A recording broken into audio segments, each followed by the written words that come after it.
un seul fruit par jour. Donc parce que les fruits, il ne faut pas oublier, c'est quand même du sucre. Faut manger 5 fruits par jour, docteur Chouchard. Jamais manger 5 fruits. Alors ça aussi, c'est un peu une aberration parce que je suis pour manger 5 légumes par jour, mais je dirais plutôt 5 légumes par jour, un fruit par jour. Et pas de fruits après 17 heures.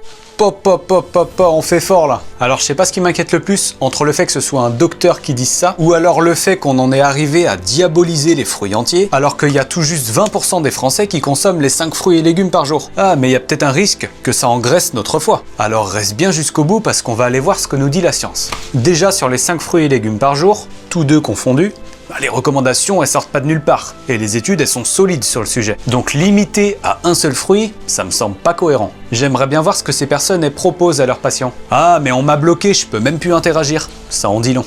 Ah bah prenez une tisane, ça coupe la faim. Ah mais j'ai faim, une tisane ça a pas suffi. Un produit laitier à la place? Ah bah non, les recommandations c'est 2 laitages par jour. Ah trop envie d'une pomme. Oh non j'en ai déjà une ce matin. Ah puis c'est bon, je vais me faire des crêpes. Ou reprendre mes gâteaux sans sucre ajouté. Comme ça je suis tranquille. Bah ouais, faut penser à quel impact nos paroles peuvent avoir. Le but, c'est pas de perdre les patients. Puis le risque, c'est qu'ils se tournent vers des aliments ultra transformés, voire qu'ils s'enfilent la moitié du paquet d'amandes. Bah là, sur le compteur calorique, on est loin d'être gagnant, hein. Notre agence ANSES nous précise un seuil de 50 grammes de fructose par jour à ne pas dépasser. Qu'est-ce que ça signifie? Si je prends un exemple concret, une pomme c'est 9 grammes de fructose, une banane, c'est 4 grammes de fructose. 2 clémentines moyennes, c'est 2 grammes de fructose. Admettons qu'il y a des produits sucrés à côté qu'on apporte un peu aussi.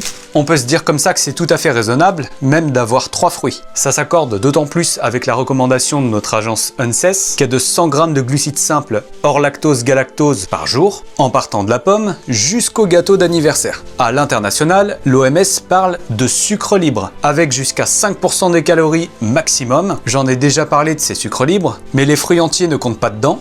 Par contre, les jus de fruits, oui. Bon, même si les études sur les fruits entiers nous montrent globalement des grosses marges, je vais pas conseiller spécialement 8 fruits par jour non plus. Parce que pour le volume que ça prend, bah ça risque de se faire au détriment d'autres choses importantes. Beaucoup mettent en avant le risque de foie gras, appelé aussi NAFLD, NASH. Eh bien écoutez, d'après les données actuelles, les fruits entiers ne sont pas associés à plus de risques, comme le montre cette méta-analyse, qui est une combinaison de plusieurs études. Au final, ça penche pas du côté négatif pour les fruits.